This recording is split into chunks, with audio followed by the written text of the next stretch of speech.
Assalamualaikum warahmatullahi wabarakatuh. Kita mulakan majlis ilmu kita pada malam ini dengan bacaan Ummul Kitab Al-Fatihah. A'udzu billahi minasyaitonir rajim. Bismillahirrahmanirrahim. Alhamdulillahi rabbil alamin. Ar-Rahmanir Rahim. مالك يوم الدين إياك نعبد وإياك نستعين اهدنا الصراط المستقيم صراط الذين أنعمت عليهم غير المغضوب عليهم ولا الضالين آمين. الحمد لله والصلاة والسلام على رسول الله وعلى آله وصحبه ومن والاه. سبحانك لا علم لنا إلا ما علمتنا إنك أنت العليم الحكيم. رب اشرح لي صدري ويسر لي أمري واحلل عقدة من لساني يفقهوا قولي. اللهم افتح علينا فتوح العارفين بحكمتك وانشر علينا برحمتك وذكرنا ما نسينا وعلمنا ما جهلنا يا ذا الجلال والإكرام. اللهم ارزقنا فهم النبيين وحفظ المرسلين وإلحام الملائكة المقربين ولا حول ولا قوة إلا بالله العلي العظيم. Amma ba'. Yang dimuliakan tuan-tuan imam, tuan-tuan Bilal, tuan-tuan Siak, pengurusi dan ahli jawatankuasa surau, hadirin hadirat muslimin muslimat yang dirahmati Allah sekalian. Pertama-tamanya marilah kita sama-sama merafakkan syukur kita kepada Allah Subhanahu Wa Taala kerana dengan limpah kurnia taufik dan inayahnya kita pada malam ini sama-sama dapat berkumpul di surau dengan dapat melaksanakan solat maghrib secara berjamaah, dan alhamdulillah kita masih lagi diberi kekuatan oleh Allah Subhanahu Wa Taala untuk berada duduk dalam majlis ilmu. Mudah-mudahan keberadaan kita dalam majlis ilmu ini Allah Subhanahu Wa Taala akan merahmati dan memberkati kita dunia dan akhirat, insya-Allah.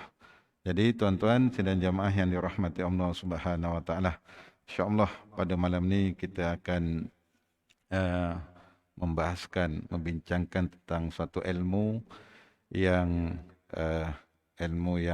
jaranglah kita pelajarinya, dan suatu ilmu yang hakikatnya agak sukar lah tuan-tuan. Tapi apapun insya-Allah kalau kita jumpa di titik kemudahan itu, insya-Allah kita akan dapat menguasai secara walaupun tak secara detail tuan-tuan, insya-Allah asasnya kita dapat mengetahuilah ilmu tersebut. Yang mana ilmu ni tuan-tuan antara ilmu yang mula-mula sekali Allah Subhanahu Wa Taala hilangkan dekat muka bumi ini. Dengan cara apa tuan-tuan? Dengan cara Allah mematikan orang-orang yang arif tentang ilmu tersebut. Sebab itu ramai orang tak nak belajar ilmu ni tuan-tuan, sebab dia mati awal. Ini berdasarkan kepada hadis Nabi SAW. Ta'allamul fara'id fa innahu min dinikum wa innahu nisful ilmi wa innahu awwalu ilmi yunza'u min ummati.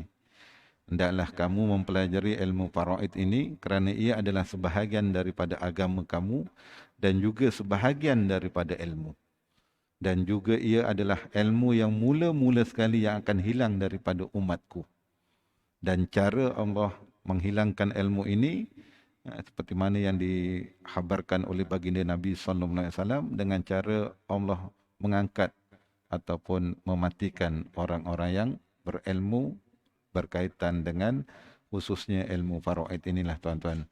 Sebab itu tuan-tuan, kalau kita lihat di Malaysia lah sendiri, kalau kami di peringkat Majlis Peperiksaan Malaysia lah, kita boleh lihat antara pakar-pakar faraid ini tuan-tuan boleh dibilang dengan jari lah.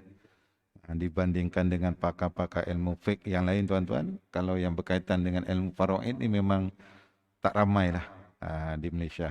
Okey, baik. Apapun tuan-tuan, insya-Allah kita melihat ilmu ini sebagai suatu ilmu yang hidup, kerana ia senantiasa akan diamalkan oleh manusia selagi mana manusia itu hidup. Kerana ilmu ini berkaitan dengan ilmu kehidupan dan kematian. Okey, baik.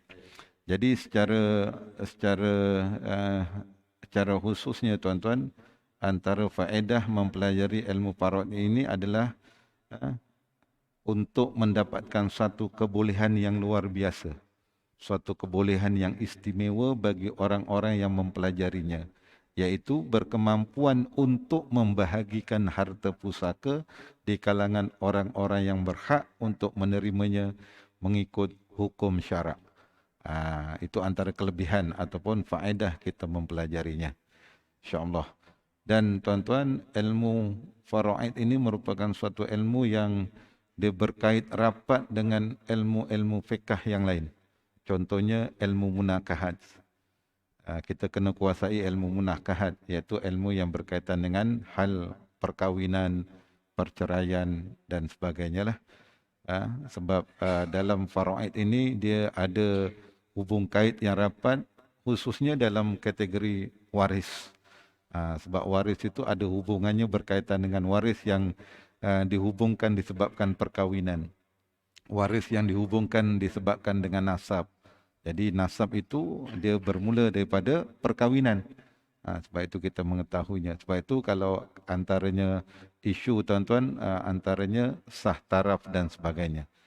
Okey, yang kedua, ilmu ni berkaitan, ada hubung kait dengan ilmu apa tuan-tuan? Ilmu matematik. Sebab dalam Quran Allah sebut nombor-nombor pecahan. 1/2, 1/3, 1/4, 1/4, 1/6, 1/8 dan 2/3. Allah sebut dalam Quran dah. Dalam ayat surah An-Nisa ayat yang ke-11, ayat yang ke-12 dan ayat yang ke-176. Allah dah sebut berkaitan dengan nombor pecahan. Ataupun ayat yang ke-11 Allah sebut tentang nisbah 1/2 ataupun 2/1/2. Itu nombor berkaitan dengan ilmu matematik lah. Dan dalam ilmu faraid ini juga ada hubung kait dengan ilmu jenayah. Ilmu jenayah. Kerana antara halangan seseorang itu mendapat harta pusaka tuan-tuan, membunuh. Dan membunuh ni pula dia ada 3 kategori. Yang ni dalam fiqh jenayah lah tuan-tuan. Sebab benda ni dah berlaku di Malaysia tuan-tuan, yang mana mereka yang membunuh walaupun membunuh secara tidak sengaja ataupun membunuh separah sengaja. Tapi Mahkamah Syariah di Shah Alam pada tahun 2018 kalau tak silap saya telah menolak satu permohonan daripada arwah kepada bapa kepada si mati, yang mana suami kepada si mati ni tidak layak untuk mendapat harta pusaka. Kerana apa? Kerana dia yang membunuh isterinya. Ini dia berdasarkan kepada mazhab Syafi'i. Sebab dalam mazhab Syafi'i tuan-tuan, semua jenis pembunuhan, sama ada membunuh secara sengaja, membunuh separah sengaja, ataupun membunuh secara tidak sengaja, tidak layak mendapat harta pusaka. Ini dah diamalkan dalam sistem pentadbiran di negara kita lah, khususnya di bidang kuasa mahkamah syariah. Baik, jadi itu antara kelebihan-kelebihan lah tuan-tuan kalau kita mempelajari ilmu faraid ini, insya-Allah. Baik. Sebelum kita pergi lanjut tuan-tuan, kita lihat sedikit muqaddimah ataupun pengenalan. Yang pertamanya kita lihat apa itu yang disebut sebagai faraid. Faraid ni tuan-tuan dalam istilah yang lain ia juga disebut sebagai miras. Ilmu faraid, ilmu miras, ataupun hari ini orang sebut ilmu berkaitan dengan harta pusaka. Okey. Baik. Dari segi pengertian miras ataupun faraid ini, dari segi bahasa dia bererti pusaka ataupun peninggalan si mati. Itu dari segi bahasa lah tuan-tuan. Manakala miras ini ataupun faraid pada istilah fuqaha pula ialah barang yang ditinggalkan oleh si mati. Barang yang ditinggalkan oleh si mati sama ada daripada harta benda dan hak-hak yang berhak oleh waris menerimanya dengan sebab kematian waris secara syarak. Ini yang dikatakan ta'rif, yang dikatakan ta'rif faraid ataupun miras. Manakala yang dikatakan ilmu miras ataupun ilmu faraid ialah suatu kaedah fiqhiyah dan hisabiyah yang boleh diketahui dengannya akan habuan setiap waris daripada harta peninggalan si mati. Ilmu faraid adalah ilmu kira-kira, ilmu hisabiyah, ilmu kaedah fiqhiyah. Bagaimana untuk waris itu mendapat habuan daripada harta yang ditinggalkan oleh si mati. Sebab itu tuan-tuan dalam proses apabila berlaku kematian, dia kena ada suatu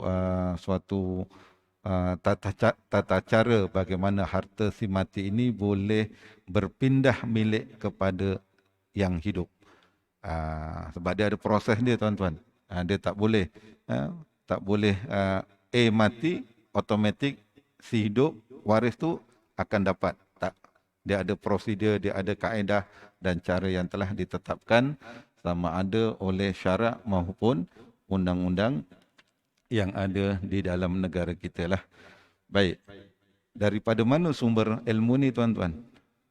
Ilmu ni bersumberkan kepada dua yang kuatlah basic. Pertama melalui Al-Quran. Al-Quran ni tuan-tuan, kebetulan dalil tentang pensyariatan ilmu faraid ni tuan-tuan ada di dalam surah An-Nisa. Kenapa Allah letak dalam surah An-Nisa ni? Ada hikmahnya. Sebab sebelum Islam ini tuan-tuan, zaman jahiliyah, wanita tidak mendapat hak dalam perwarisan. Dinafikan hak dalam perwarisan. Maksudnya tidak ada bahagian dia apabila suami meninggal ke ayah meninggal. Wanita memang diketepikan lah. Sebab waktu itu kedudukan wanita orang kata second class lah. Tetapi apabila Islam datang dengan apa yang dibawa oleh baginda Nabi SAW, maka Islam mengangkat martabat wanita. Sebab itu diletakkan diletakkan ayat-ayat berkaitan dengan faraid ni tuan-tuan di dalam surah An-Nisa. Dengan cara tidak langsung sebenarnya mengangkat martabat wanita. Sebab di dalam 3 ayat ni tuan-tuan, Allah Subhanahu Wa Taala menyebut secara jelas, secara direct, yang mana 3 ayat ini disebut dalam kalau dalam ilmu tafsir disebut sebagai ayat muhkamat, ayat yang jelas, disebut secara direct. Okey, baik. Yang mana ayat itu di dalam surah An-Nisa ayat yang ke-11, ayat yang ke-12 dan ayat yang ke-176. 176 ni adalah ayat yang terakhir di dalam surah An-Nisa. Jadi 3 ayat ni tuan-tuan, nanti kita akan lihatlah.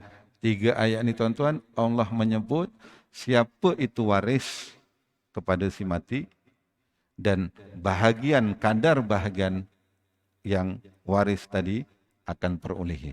Itu yang keluarnya nombor pecahan 1/2, 1/3, 1/4, 1/6, 1/8 dan 2/3. Yang ni yang disebut dalam Al-Quran. 1/5 dalam Quran tak sebut. Tapi kalau dari segi ilmu matematik itu nanti dia adalah keluarnya 1/5 tu. Tapi yang 6 nombor pecahan ni yang disebut oleh Allah Subhanahu Wa Taala di dalam Al-Quran.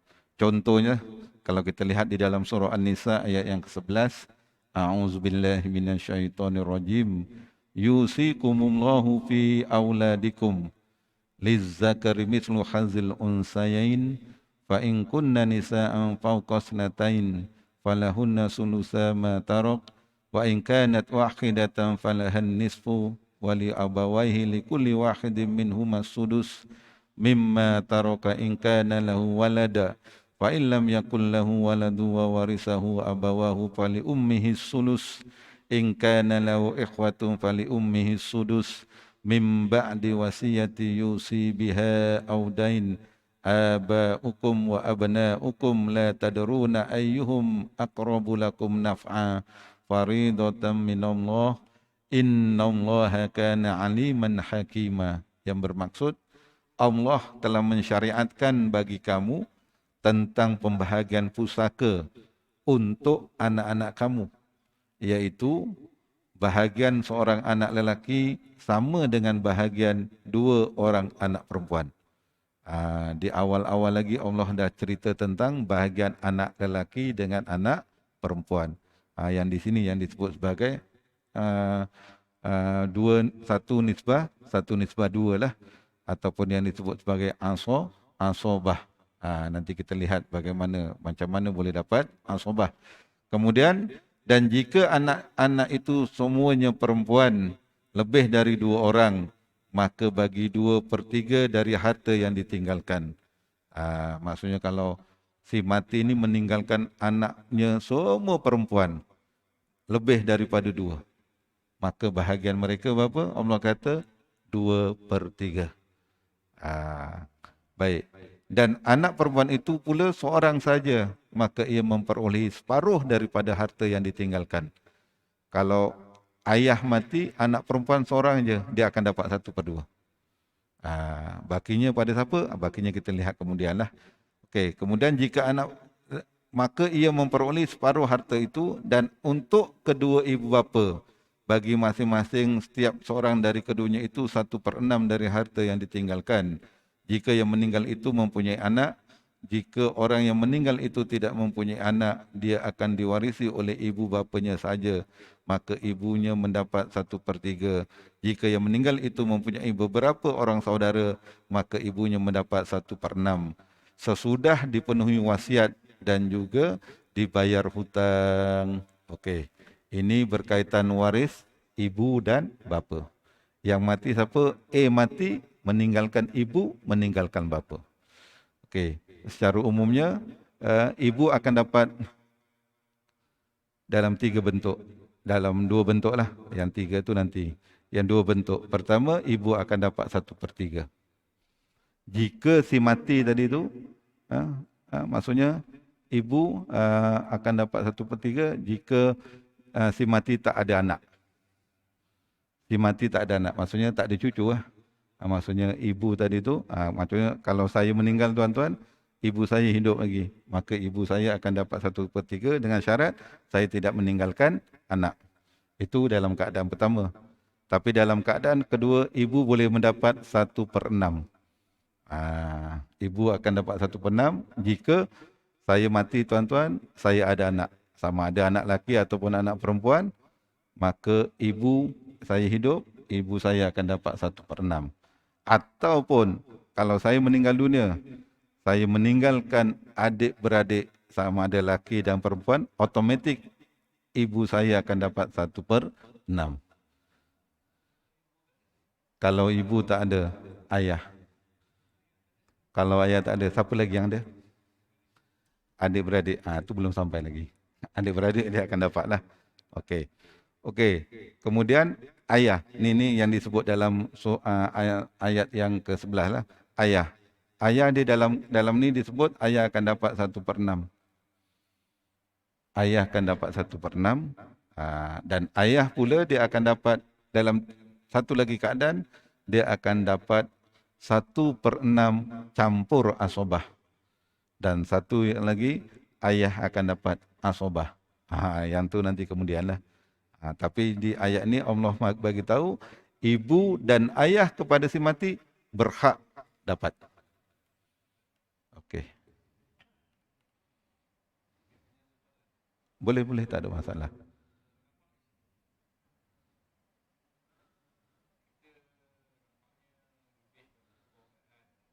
Okey.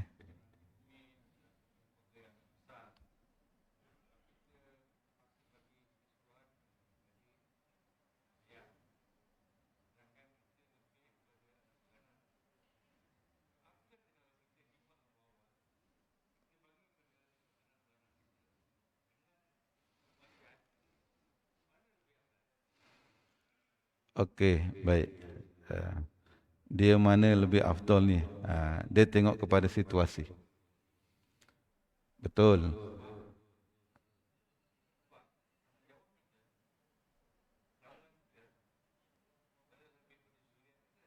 Okey.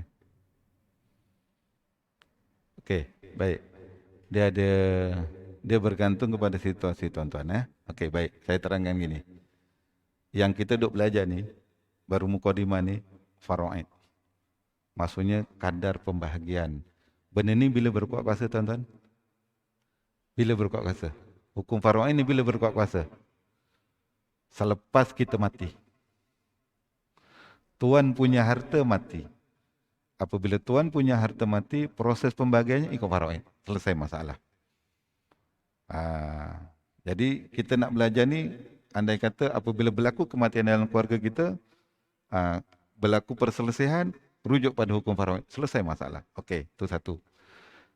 Yang tuan tadi cerita tentang wasiat, okey.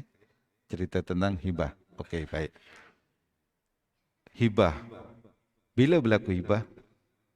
Waktu tuan punya hidup, yang hidup, waktu orang yang hidup tu melakukan pemberian. Hibah ni apa? Pemberian.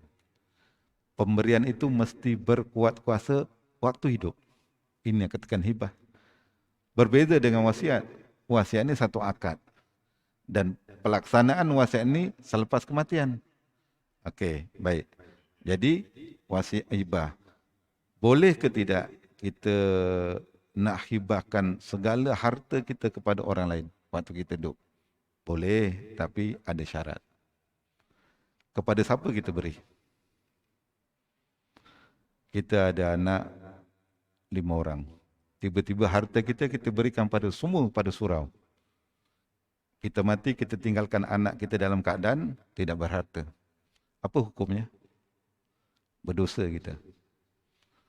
Sebab tu Nabi ketika melawat Abu Sa'id Al-Khudri dalam keadaan dia sakit tuan-tuan, dia ada anak perempuan.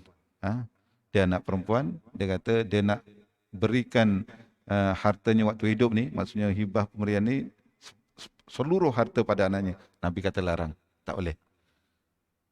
Lepas tu Nabi kata kalau macam tu, Abu Sa'id Al-Khudri dia kata, kalau macam tu aku nak beri 1/2 pun tak boleh, banyak sangat. Akhirnya dia kata nak beri 1/3. Nabi kata apa? Yang tu betul.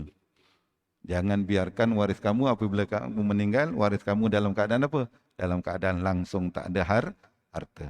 Dalam keadaan apa-apa dan meminta-minta pada orang lain.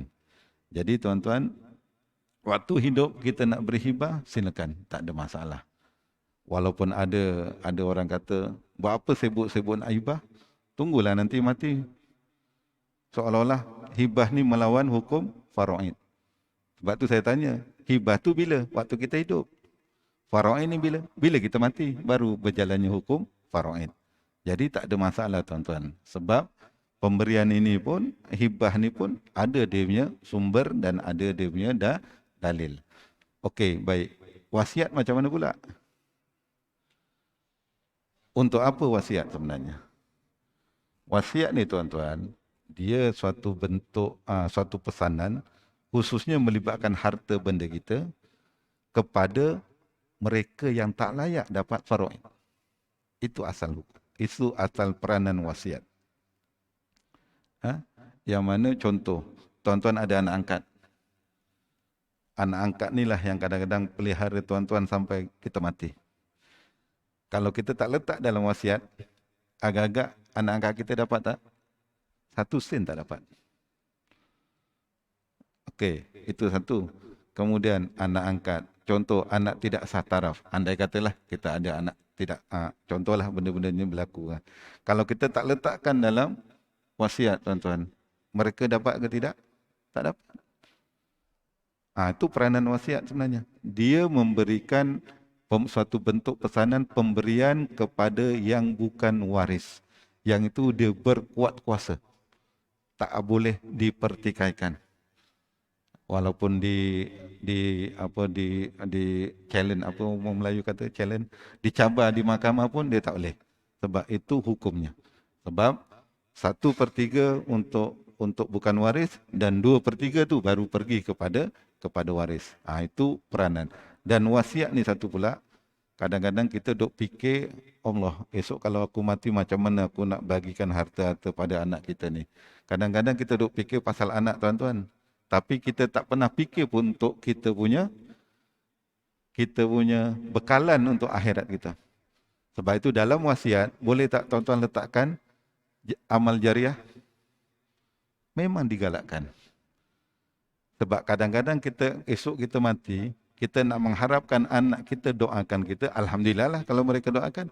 Kalau mereka tak doakan, tak dapat. Tapi kalau kita buat amal jariah dalam bentuk wakaf dan sebagainya, confirm tuan-tuan, berjalan. Dia dalam bentuk wakaf. Wakaf ni memang selagi mana benda tu wujud, selagi itulah ia berjalan pahalanya. Itu bentuk. Dan satu lagi, hutang. Yang ni kadang-kadang ramai yang orang tak buat wasiat sebab dalam buat hutang lah, tuan-tuan. Kadang-kadang kita waktu hidup kita berhutang, tapi kita tak tahu benda tu kita rahsia. Kan? Waktu kita tak tulis dalam bentuk pesanan kepada waris kita. Akhirnya, waris kita ni dia tak laksanakan lah. Sebab dalam Quran dia kata apa? Mimba di wasiat, mimba di wasiyati yusi biha audain. Sebelum pembahagian harta pusaka itu pergi kepada waris, selesaikan dulu hutang piutang si mati. Maksudnya hak kita ni, tuan-tuan.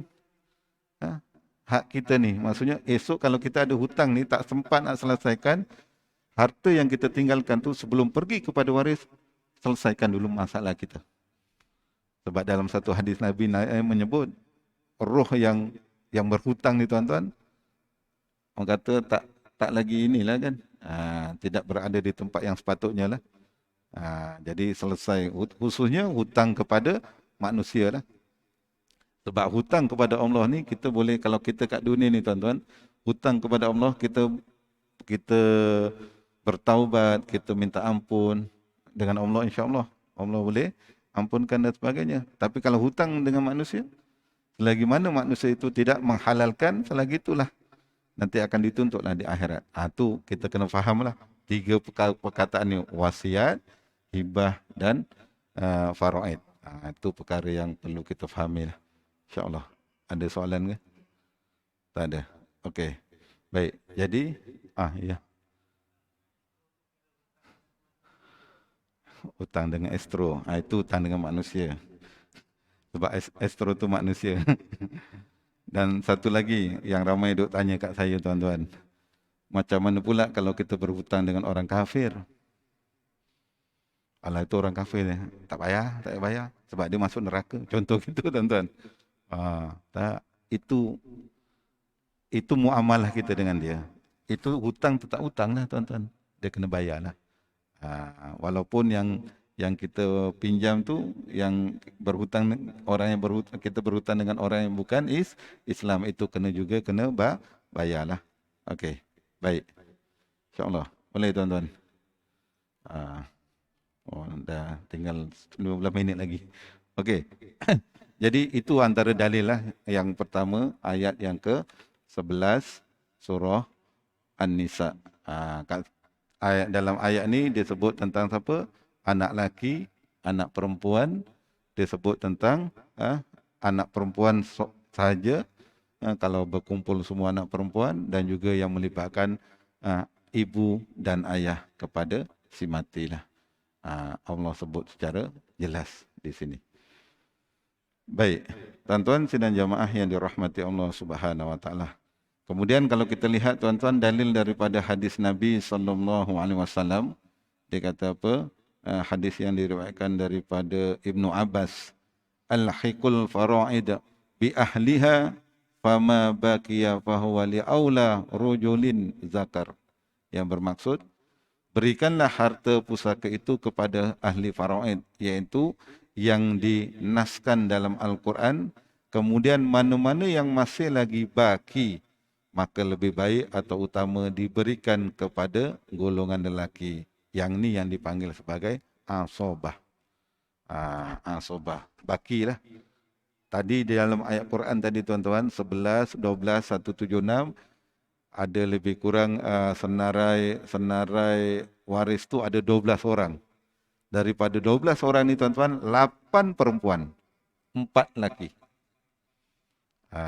Perempuan. Maksudnya tadi sebut apa? Ibu. Ibu perempuan. Anak perempuan. Jadi kelebihan sebab itu Allah angkat darjat martabat seorang perempuan dengan turunnya ayat inilah tuan-tuan. Sebab sebelum Islam dulu, zaman jahiliah, perempuan langsung tak dapat hak. Cuma kadang-kadang perempuan dia komplain. Betul Ustaz, perempuan memang Allah utamakan. Tapi kenapa sikit sangat? Tu lain pula. Sebab dia pun pandai juga perempuan. Dia punya kenapa sikit sangat? Jawapan saya mudah je. Sikit-sikit confirm dapat. Kita ni laki-laki ni tuan-tuan. Walaupun orang kata laki dapat banyak. Tapi belum tentu. Sebab ada tak disebut dalam Quran. Contoh tadi yang disebut dalam Quran. Anak lelaki. Satu anak lelaki bersamaan dengan 2 anak perempuan. Tapi satu tu berapa? Allah tak sebut. Tapi kalau seorang anak perempuan seorang, dia akan dapat separuh daripada harta yang ditinggalkan. Separuh tu berapa? 1/2. Allah sebut. Sebab itu golongan yang disebutkan tadi, golongan yang 12 orang yang disebut sebagai Ashabul Furud, golongan yang bahagian mereka Allah sudah tentukan secara direct. Dalam Quran, dalam hadis, ada 12 orang, 4, 8. Itu direct. Yang tu memang jelas perempuan. Jadi perempuan tak ada masalah. Cuma kadang-kadang dalam keadaan perempuan tu dia dapat sikit lah. Contohnya yang dapat sikit, yang biasa komplain siapa tuan-tuan? Isteri ya. Sebab isteri dia dapat apa? 1/8. Sikit lah tuan-tuan. Kek tu kalau kita beli kek, dipotong 8. Dalam potong 8 tu isteri dapat 1. Sikit ke banyak? Sikit lah. Tapi betul kat situ sikit. Sebab isteri dia dalam 2 keadaan. Sama ada dapat 1/8 ataupun dapat 1/4. Tapi sebenarnya isteri dia boleh ambil bahagian harta peninggalan si mati ataupun suaminya dalam jalan yang lain. Bukan jalan faraid. Iaitu dengan jalan harta sepencarian. Yang ni ramai perempuan yang tak ambil peduli, tak maklum. Tak apalah, tak apalah, tak ada apa-apa. Hakikatnya perempuan, isteri khususnya dia boleh dapat selain daripada 1/8 atau 1/4, dia boleh dapat harta peninggalan suaminya dalam melalui jalan harta sepencarian. Maksudnya dia kena tuntut di mahkamah syariah. Maksudnya harta pencarian ni apa? Harta yang terkumpul ketika mana mereka hidup bersama sebagai suami dan isteri. Kalau dekat Malaysia ni tuan-tuan, kes yang paling ni, kes ni pengerusi Nazan dulu. Tan Sri Allahyarham Tan Sri siapa? Nasimuddin kan. Dia ada 2 isteri. Isteri yang pertama, isteri yang kedua dia dapat harta pencarian dia tak banyaklah, 400 juta. Isteri yang pertama dia dapat segala harta perusahaan automobil semua. Isteri yang pertama lah, bilion lah nilainya. Isteri kedua 400 juta. Banyak lah tuan-tuan, 400 juta. Bukannya 400 ribu, 400 juta. Contoh. Maksudnya selepas dapat harta pencarian, dia juga akan dapat bahagian dalam bentuk faraid. Jadi dia 2 kali. 2 round dia dapat. Itu antara ni lah yang tu kita boleh bincang kemudian lah macam mana dia bentuk dan caranya. Okey, baik. Ada 5 minit. Ada soalan, tuan-tuan? Wajib dah.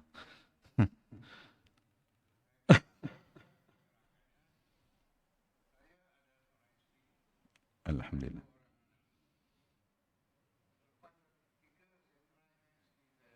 Okay. Alhamdulillah.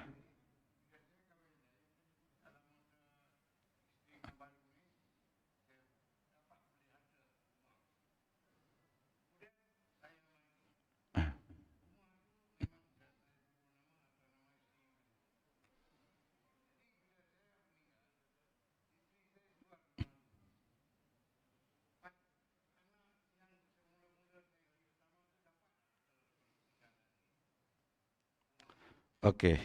Okey, baik. Okey,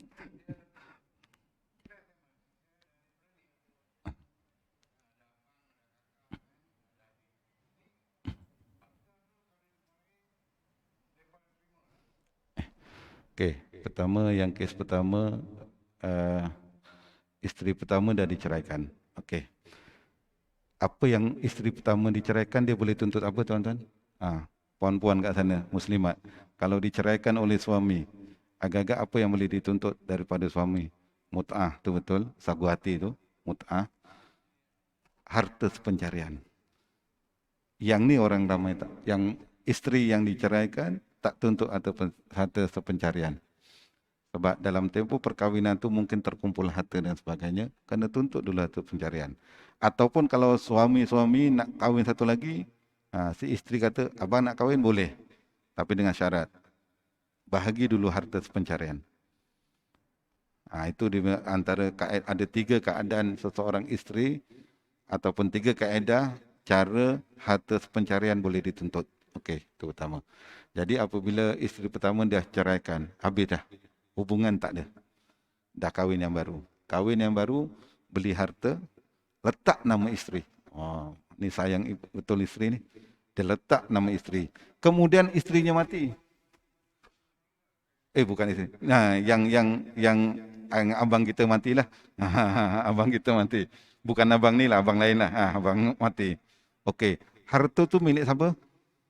Adakah itu harta yang dibeli rumah tadi tu yang diserak, yang namanya, nama isteri yang baru tadi tu, adakah itu harta pusaka si mati? Tidak.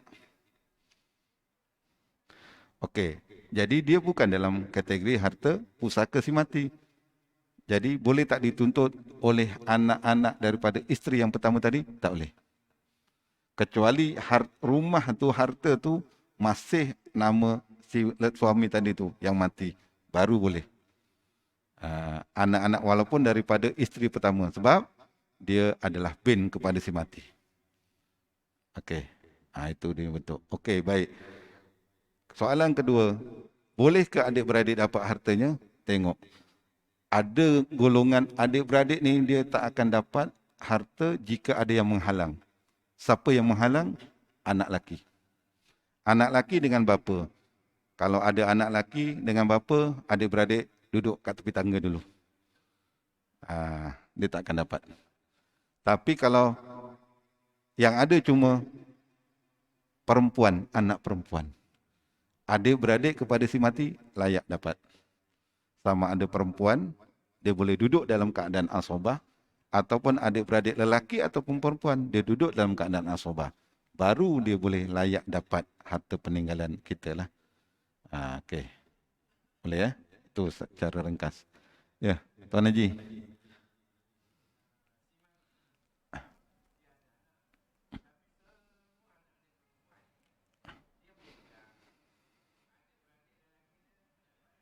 Okey. Kalau ada adik-beradik, ada anak perempuan semua. Tak kira lah, dia lebih daripada seorang lah. Okey, yang lebih daripada seorang tu dia dapat 2/3. Okey. Isterinya hidup lagi. Isterinya akan dapat 1/8. Jadi ada baki tak? Ada. Siapa yang dapat? Adik-beradik kepada si mati. Sama ada adik-beradik si mati ni lelaki ke ataupun perempuan. Kalau adik-beradiknya ada 10, 10 tu akan dapat. Contohnya bakinya tu satu bahagian. Satu bahagian ni 50,000. 50,000 tu kalau ada adik-beradik lelaki, adik-beradik perempuan, maka satu nisbah 2 lah. Dibagilah macam tu lah. Dia semua akan dapat. Tapi kalau yang jenis adik-beradik yang bagus, dia kata apa? Kami terima, memang kami ada hak, tapi kami tolak. Kami serah pada anak buah. Alhamdulillah. Tapi 1/10 lah tuan-tuan yang buat macam tu. Yang lain, Alhamdulillah, rezeki terpijak. Memang dia macam tu. Tapi kalau waktu tu dia langsung tak ada waris, adik-beradik pun dah tak ada, mati dulu apa semua tak ada waris, maka dia akan pergi kepada Baitul Mal. Itu dia memang kaedah. Okey, ada.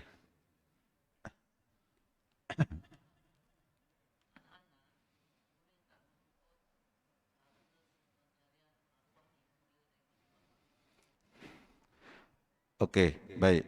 uh, yang boleh menuntut harta pencarian dua orang je. Suami, isteri. Anak boleh tuntut? Tak boleh. Tetapi andai kata uh, si ibu menuntut, maksudnya si isteri kepada si mati ini menuntut, uh, uh, kes tu tengah berjalan. Apabila kes tu berjalan, dia mati. Anak-anak boleh teruskan. Maksudnya anak-anak boleh teruskan apabila kes tu dah di tuntutan tu dah berlaku, cuma tak selesai. Maksudnya diteruskanlah benda tu.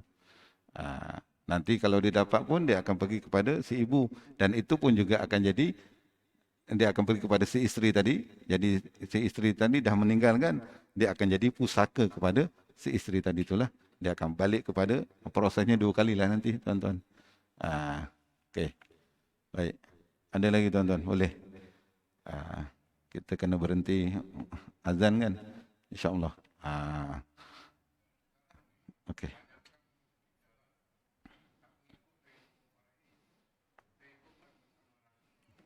Okey, baik. Yang tu kenyataan yang salah. Kenyataan yang salah. Kita bukan tak ikut sama, kita tak ikut faraid, tak. Kita ikut faraid tuan-tuan. Kita ikut faraid. Cuma dalam proses permohonan, proses pembahagian harta pusaka, kita diberi dua pilihan. Kita boleh diberi pilihan untuk membahagi harta peninggalan si mati dalam bentuk taharruj ataupun pembahagian secara muafakat. Dia bukan sama rata. Sama rata ni di bawah muafakat. Muafakat semua jadi sama rata. Dia tak boleh letakkan sama rata. Itu salah. Pembahagian muafakat. Sebab muafakat ni contoh, anak lelaki, saya rasa saya abang tua, tak nak lah. Dia tolak bahagian dia. Itu muafakat lah tu.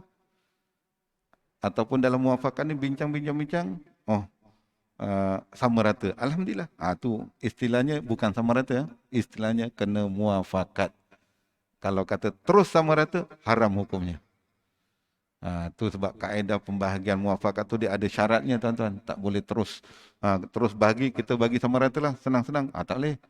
Dia kena bincang, dia ada kaedah dia macam mana nak pembahagian itu secara muafakat, sebab kena dapatkan persetujuan daripada setiap waris. Sebab itu kalau muafakat ni berlaku, boleh tak berlaku pembahagian cara muafakat jika waris tu bawah umur? Tak boleh. Sebab apa? Orang bawah umur boleh tak memberi persetujuan? Dia tak ada kekuasaan untuk memberi persetujuan. Jadi dia akan dapat dalam bentuk faraid lah. Okey, jadi yang katakan kita boleh bagi cara sama rata, tak boleh. Sebab ada hak, yang lelaki ada hak, perempuan pun ada hak. Biasanya yang menentang muafakat ni siapa tuan-tuan? Lelaki lah. Sebab bahagian dia banyak. Yang tu yang dia tentang. Okey, boleh.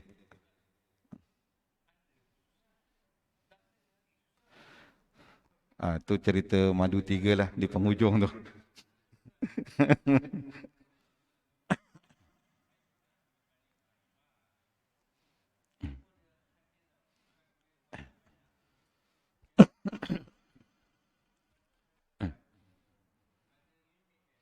Okey. Okey, baik. Dia gini, yang dikatakan hibah ada had ni, tuan-tuan tanya dengan syarikat As-Salihin Trustee. As-Salihin Trustee. Tuan-tuan kalau nak buat hibah, ada orang As-Salihin ke? Nanti dia marah saya pula. Dia kalau di bawah As-Salihin Trustee, kalau tuan-tuan nak buat hibah melalui syarikat pengamanahan As-Salihin Trustee, dia tak boleh hibahkan segala hartanya. Dia hanya limitkan 60% saja. 60%, yang 40% tu kena buat dalam bentuk wasiat. Itu As-Salihin Trustee. Okey, baik. Tapi kalau di bawah Majlis Agama Islam, dia tak ada had. Tak ada had. Tak ada had. Itu hukum ijtihad lah tuan-tuan. Dia benda ijtihad ni tak ada masalah. Sebab dia gini, dia nak kalau As-Salihin Trust itu dia nak menjaga hak waris sebenarnya. Okey, itu. Cuma kalau hibah, terutamanya hibah kepada waris ataupun hibah kepada anak. Sebab hibah kepada anak ni tuan-tuan, boleh tak kita tarik balik? Boleh tak kita tarik balik? Boleh. Tapi kalau hibah pada isteri, boleh tarik balik tak? Tak boleh. Hibah pada jiran, boleh tarik balik tak? Tak boleh. Yang boleh tarik balik hanya hibah kepada anak sahaja. Hibah selain daripada anak, tak boleh tarik balik. Yang tu kalau sebab tu hibah ni pun kita kena tengok. Sebab tu situasinya tu macam mana. Contoh kalau hibah, kalau tuan-tuan tanya saya lah, kalau tuan-tuan nak buat hibah, yang bagi saya, siapa yang layak buat hibah? Pertama, kalau dia cuma ada anak perempuan saja. Ha?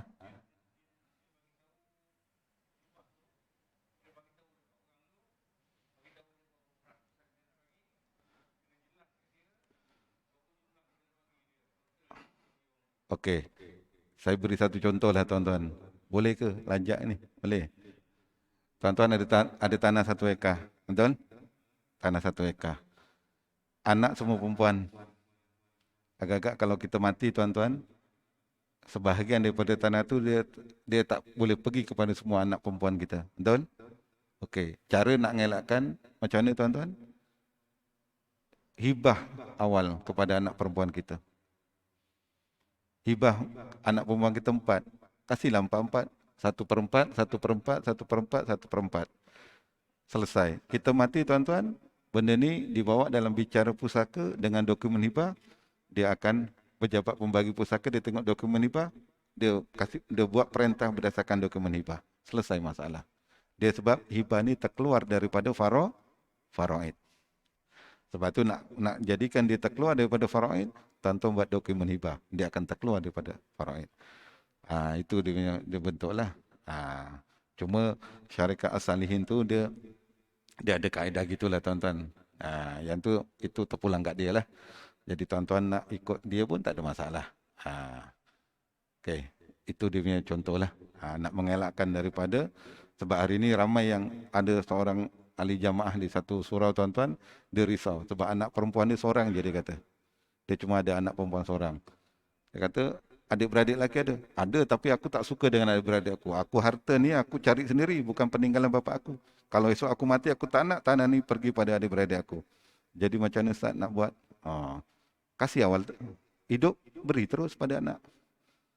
Tapi tuan-tuan jangan beri terus secara pindah milik. Setiap hari bulan tuan-tuan kena halau nanti. Pernah tak berlaku dekat Labu hari itu? Maksudnya tuan-tuan beri terus pada anak harta tuan-tuan dalam bentuk pindah milik. Ada tanah, pergi ambil borang 14 dekat pejabat tanah, pindah milik. Tuan-tuan dah tak ada hak terus, hilang title. Sebab di Malaysia ni dia berdasarkan kepada pendaftaran. Siapa dokumen pendaftaran harta tu atas nama siapa? Contoh atas nama A. Dia punyalah. Tapi hibah tidak. Dia hanya satu dokumen pemberian. Secara syarak dia dah jadi milik orang lain. Dah jadi milik anak kita. Tapi secara hukum di Malaysia, adakah milik anak kita? Belum lagi. Sebab tidak lagi berlaku pindah milik. Pertukaran nama tu dia selepas mati. Itu sebab itu sebagai jaminan untuk hibah. Ya. Yang nak tarik kita penghibah, bukan Baitul Mal. Kita buat hibah, contoh kita buat hibah melalui MAIS Baitul Mal. Contoh, boleh tak kita batalkan dokumen hibah? Boleh, tak ada masalah. Sewaktu kita hidup kita batalkan pun boleh. Kita mahu bagi anak gini. Lepas tu kita nak tukar pula, nak ubah ke apa, boleh. Selagi mana apa yang kita hibahkan tu penerimanya anak-anak kita, kita boleh tarik balik. Tapi kalau kita hibah pada adik-beradik, boleh tarik balik tak? Tak. Kalau kita, okey baik. Harta yang kita telah hibahkan dalam bentuk dokumen hibah, boleh tak kita jual harta tersebut? Boleh tak kita jual? Kita dah buat dokumen hibah atas tanah kita. Lepas tu kita jual tanah tu. Boleh tak? Boleh. Tapi orang yang penerima hibah tadi tu tuan-tuan, dia boleh claim balik duit tadi. Oh, terakhir, alhamdulillah. Ya, tak perlu maklum. Okey, itu kena buka balik dalam fiqh munakahat dalam bab fiqh muamalat dalam bab hibah. Dia kena ada hibah ni dia kena ada perlu ada qobat. Qobat ini penerimaan daripada penerima hibah. Antara bukti penerimaan ijab dan kabul itulah kena ada. Sebab itu dekat Majlis Agama Islam Baitul Mal dia kena ada dirakamkan satu video. Bukan sekarang hitam putih, betul hitam putih.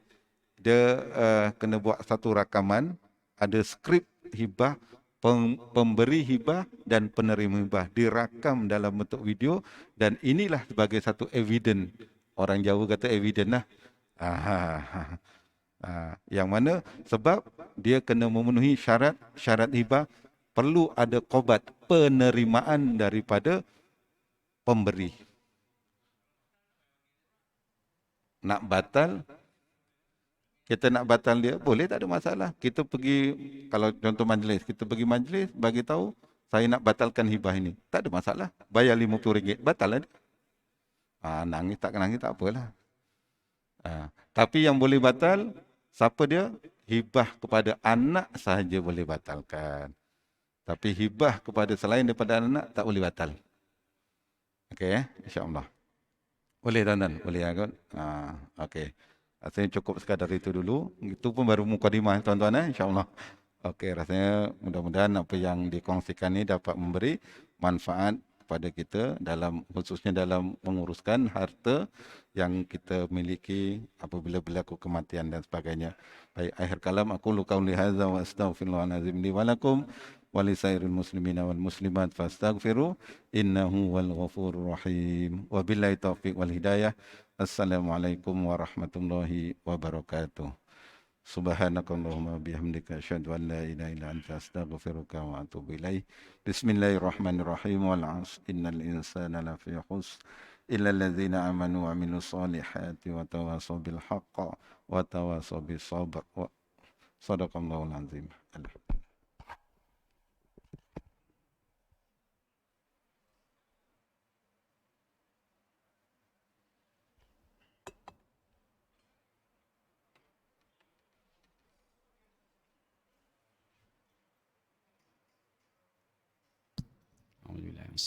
Bismillahirrahmanirrahim.